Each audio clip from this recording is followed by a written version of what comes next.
사랑하는 성도 여러분, 평안하셨습니까? 4월 27일 수요일입니다. 함께 찬송가 274장 나 행한 것 죄뿐이니 찬양하심으로 오늘의 말씀 시작하겠습니다.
정결한 마음 그 속에서 신령한 빛이 오니 이러한 마음 나 얻으면 눈까지도 밝으리라. 물 가지고 날 씻든지 불 가지고 태우든지 내 영과 다 닦으사 내 모든 죄 열어소서. 못된 행실 다 고치고 악한 생각 다 버려도 주 앞에서 정결하고 사랑치는 못하리라. 물 가지고 날 씻든지 불 가지고 태우든지 내 영과 다 닦으사 내 모든 죄 열어소서. 아멘. 오늘 함께 나눌 말씀은 말라기서 2장 17절에서 3장 6절입니다. 너희가 말로 여호와를 괴롭게 하고도 이르기를 우리가 어떻게 여호와를 괴롭혀 들었나이까 하는도다. 이는 너희가 말하기를 모든 악을 행하는 자는 여호와의 눈에 좋게 보이며 그에게 기쁨이 된다 하며 또 말하기를 정의의 하나님이 어디 계시냐 함이니라. 만군의 여호와가 이르노라. 보라, 내가 내 사자를 보내리니 그가 내 앞에서 길을 준비할 것이요 또 너희가 구하는 바 주가 갑자기 그의 성전에 임하시리니 곧 너희가 사모하는 바 언약의 사자가 임하실 것이라. 그가 임하시는 날을 누가 능히 당하며 그가 나타나는 때에 누가 능히 서리요. 그는 금을 연단하는 자의 불과 표백하는 자의 잿물과 같을 것이라. 그가 은을 연단하여 깨끗하게 하는 자 같이 앉아서 레위 자손을 깨끗하게 하되 금, 은같이 그들을 연단하리니 그들이 공의로운 제물을 나 여호와께 바칠 것이라. 그때의 유다와 예루살렘의 봉헌물이 옛날과 고대와 같이 나 여호와께 기쁨이 되려니와 내가 심판하러 너희에게 임할 것이라. 점치는 자에게와 간음하는 자에게와 거짓 맹세하는 자에게와 품꾼의 사기에 대하여 억울하게 하며 과부와 고아를 압제하며 나그네를 억울하게 하며 나를 경외하지 아니하는 자들에게 속히 증언하리라. 만군의 여호와가 말하였느니라. 나 여호와는 변하지 아니하나니 그러므로 야곱의 자손들아 너희가 소멸되지 아니하느니라. 아멘. 말라기는 우리에게 구약의 마지막 선지자로 잘 알려져 있습니다. 그는 페르시아 포로기를 지나 다시 약속의 땅으로 돌아왔던 이스라엘 백성들을 향하여 하나님의 말씀을 전했습니다. 그래서 우리가 앞서 살펴본 제사장 에스라와 유대 총독 느헤미야가 직면했던 시대적 환경에서 그 또한 살았습니다. 말라기서를 보시면요, 이미 그 땅에 성전이 존재하고 있었고 종교적 예식 또한 형식적으로나마 시행되고 있었습니다. 하지만 성도 여러분, 그들의 마음과 삶은 하나님을 향해 온전한 헌신과 신뢰를 두지 않았기 때문에 그들은 계속 하나님을 향해 논쟁적인 질문을 던졌던 것입니다. 하나님께서 과연 우리 민족을 사랑하시고 계신 것입니까? 이러한 의구심에 하나님께서는 이스라엘을 향하여 1장 2절에서 말씀하셨습니다. 내가 야곱을 사랑하였고 에서는 미워하였다. 또한 그들은 제사장부터 일반 백성들까지 하나님을 경외하기를 저버리고 삶과 종교적 의식이 나눠진 모습으로 살았기 때문에 말라기를 통해 책망의 말씀을 들어야 했습니다. 그렇게 해서라도 하나님께서는 그들이 돌아오길 바라셨습니다. 뿐만 아니라 그들은 하나님의 언약을 등지고 이방 사람들과 결혼하면서 저지르게 된 죄악들이 얼마나 많았는지 모릅니다. 가정 안에서 경건한 자손들이 점점 사라졌고 이혼과 학대와 거짓으로 소중한 가정들은 무너졌습니다. 이런 상황을 어제 2장의 말씀을 통해서 묵상할 수 있었습니다. 그리고 오늘 본문에서는 과연 정의로우신 하나님께서 어디 계시는가 호소하는 이스라엘의 푸념 섞인 하소연을 만나게 됩니다. 그런데 성도 여러분, 이러한 그들의 말이 곧 하나님의 마음을 괴롭게 하였습니다. 2장 17절에 보시면요, 너희가 말로 여호와를 괴롭게 하고도 이르기를 우리가 어떻게 여호와를 괴롭혀 드렸나이까 하는도다. 이는 너희가 말하기를 모든 악을 행하는 자는 여호와의 눈에 좋게 보이며 그에게 기쁨이 된다 하며 또 말하기를 정의의 하나님이 어디 계시냐 함이니라. 아멘. 성도 여러분, 그들은 눈앞에 펼쳐진 것을 보면서 불평하는 것입니다. 세상에 악인들이 형통하고 그것을 보고 넘어가시는 하나님께서는 과연 정의로 다스리고 계시는가? 과연 정의의 하나님께서 어디 계시는가 말하면서 하나님의 마음을 괴롭게 하였습니다. 성도 여러분, 우리의 시선은 너무도 근시안적이고 성민은 심히 조급하여 보는 것만을 갖고 섣불리 판단하고 원망과 불평을 쏟아내곤 합니다. 하나님을 신뢰하기보다는 지금 눈에 보이는 것에 급급해서 함부로 말할 때 하나님의 마음을 힘들게 하는 것입니다. 그런데 성도 여러분, 하나님께서는 우리의 한마디의 말도 헛되게 듣지 않으신다는 사실입니다. 비록 우리가 쉽게 말하고 또 그 말을 쉽게 지나치더라도 하나님께서는 한 말씀도 잊지 않으시고 그 모든 말의 의도까지도 꿰뚫어 보시고 아파하십니다. 그들이 빈정거리며 내뱉은 그 말은 그들의 영적인 상태를 그대로 나타내었습니다. 그들은 하나님의 사랑과 공의를 신뢰하기보다 의심하며 인정하고 싶지 않았습니다. 오로지 지금의 상황만을 갖고 그렇게 판단하며 말했습니다.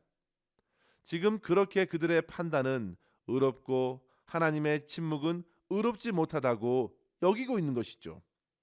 하지만 성도 여러분, 베드로 사도가 베드로후서 3장 9절에 이르기를 너희에 대하여 오래 참으사 아무도 멸망하지 아니하고 회개하기에 이르기를 원하신다 하였던 것을 기억하십시오. 하나님의 약속이 더딘 것처럼 생각할 수도 있겠지만 하나님께서는 성내기를 더디하시고 심판의 날을 오래 참으사 한 사람이라도 더 회개하기를 원하셨습니다. 이러한 입장에서 오늘 하나님께서 그들의 호소에 응답하여 주셨는데요. 이 말씀을 통해 우리는 두 가지의 교훈을 이 시간 함께 생각하고 은혜를 나누었으면 합니다. 첫째로 성도 여러분, 우리 하나님께서는 일그러진 세상에서 믿는 자들을 연단해 가시는 분이십니다. 하나님께서 악인의 형통을 허락하시는 이유는 그들이 회개하길 원하시는 하나님의 기다림일 수도 있겠지만, 또한 그들과 함께 섞여 있는 약속의 백성들에게는 그 시간을 통해 믿음의 거룩함을 빚어가는 시간으로 채워가신다는 사실을 우리는 보아야 합니다. 그런데 당시의 백성들은 오히려 악한 자들의 형통 아래에서 하나님을 신뢰하기보다 오히려 하나님의 공의를 의심하였습니다. 오히려 악한 자들을 하나님께서 기뻐하신다고 생각했습니다. 그러나 성도 여러분, 가장 어두운 밤에 별이 가장 빛난다고 하듯이 악으로 가득한 세상에서 더욱 믿음 있는 사람들을 가려내시고 그들의 연약한 믿음을 더욱 연단하는 시기로 하나님께서는 하나님의 날을 준비하게 하십니다. 본문에서 하나님께서는 내 사자를 보낼 것이라, 그가 내 앞에서 길을 준비할 것이라 말씀하시며 이스라엘 백성들이 사모하는 언약의 사자를 보낼 것이라 약속하셨습니다. 그런데 실상은 그들은 그렇게 주님을 사모하지 않았습니다. 그들은 자기들의 생각으로 가득했고 하나님을 신뢰하기보다 세상 성공의 마음을 빼앗겼습니다. 지금 그들이 사모하는 것은 세상의 형통이었습니다.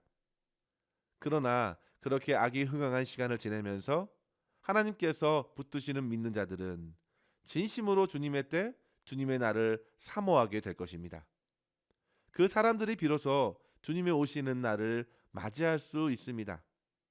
오늘 본문에서 보시면요, 언약의 사자의 그 특징을 금과 은을 연단하는 불과 깨끗하게 씻는 잿물과 같다 했습니다.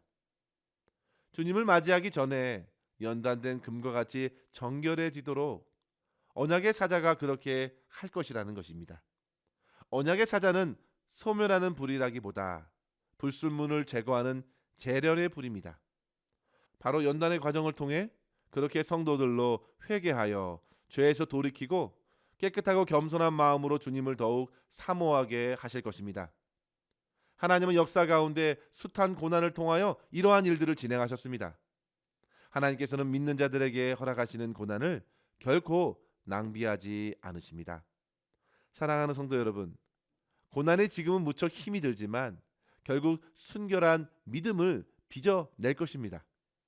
금과 은이 연단되기 위해 뜨거운 불에 달구고 망치로 심히 내려치는 그런 고통의 과정을 통과하는 것처럼 고난의 시간이 필요한 것입니다.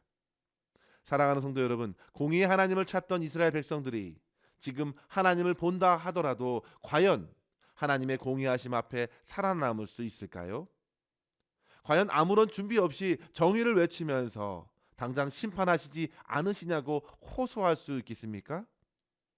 그 정도로 나 자신이 공의의 하나님을 맞이할 수 있겠는가 스스로 생각해 보십시오.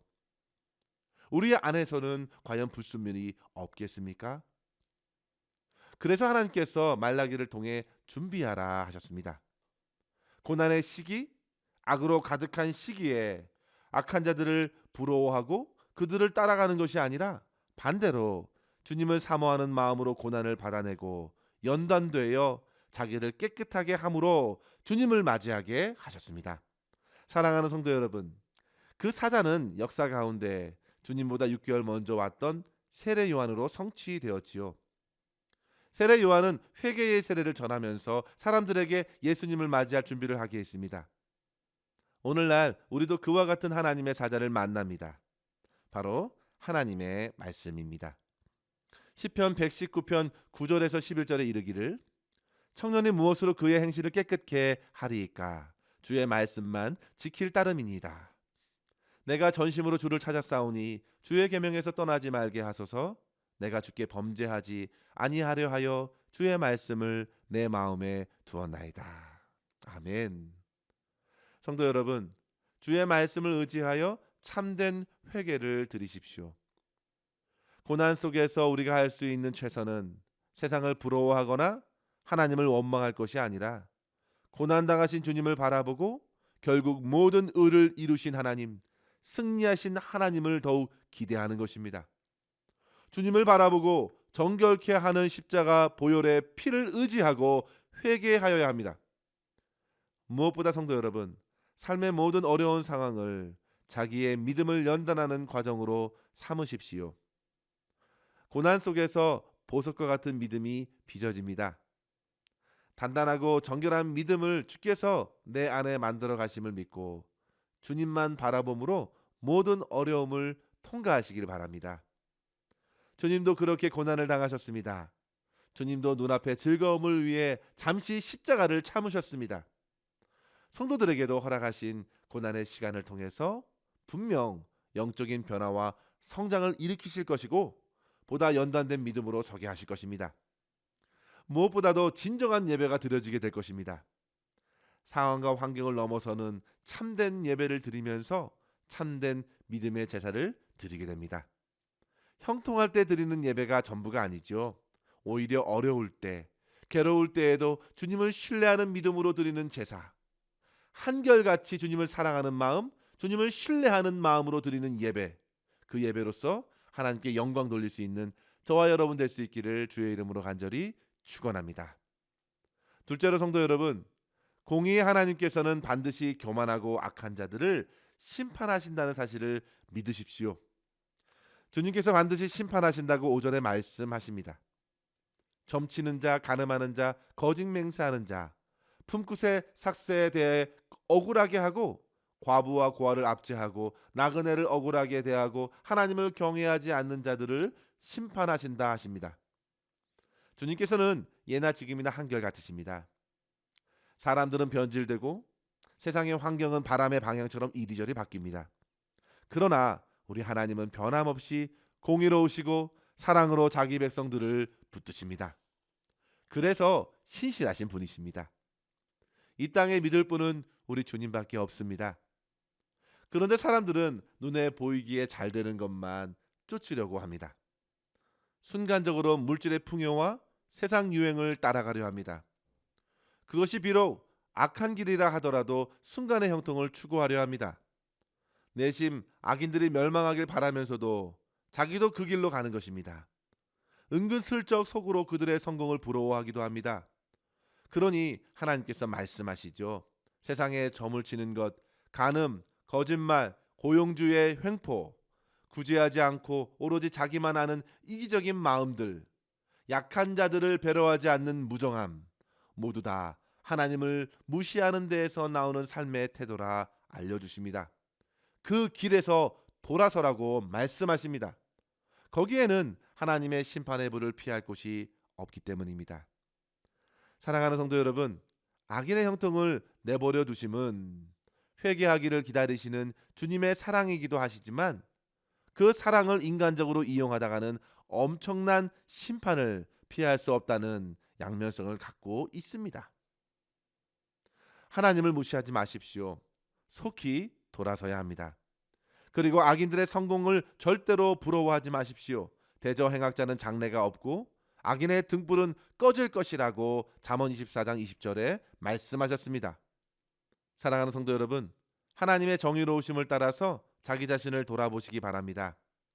다른 사람들은 다 자기 길로 가더라도 믿는 자들은 끝까지 하나님의 때를 기다리고 신실하신 주님을 더욱 의지해야 되겠습니다. 그리고 이 땅에서 하나님의 정의를 실천하는 삶으로서 할 수 있는 대로 그리스도의 사랑을 나누고 약한 자들을 보호하며 하나님을 경외함으로 주의 진리 안에서 날마다 살아가기를 힘써야겠습니다.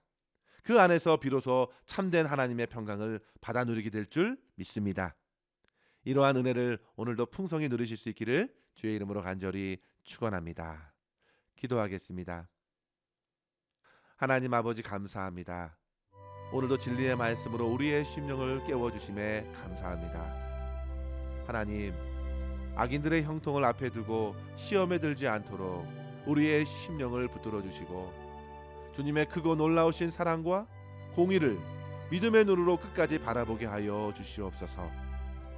무엇보다도 주님, 고난과 고통의 시간을 통해서 우리의 믿음을 더욱 연단시켜 주시고 더욱 거룩하고 진실하게 주님 앞에 살아가는 주의 제자가 되게 하여 주시옵소서. 뿐만 아니라 공의로우신 하나님께 모든 것을 맡기고 결국에 모든 악을 심판하시는 주님의 의로운 판단을 겸손히 의지하며 일상의 삶에서 그리스도의 사랑으로 연약한 이웃들과 형제들을 섬길 수 있도록 우리의 가란 심령을 새롭게 하여 주시옵소서. 오늘도 주의 신실하신 은혜 안에 기뻐하며 감사하는 하루가 되기를 바라옵고 우리 구주 예수님의 이름으로 간절히 기도하옵나이다. 아멘. 사랑하는 성도 여러분, 오늘도 주 안에서 승리하시길 바랍니다. 감사합니다.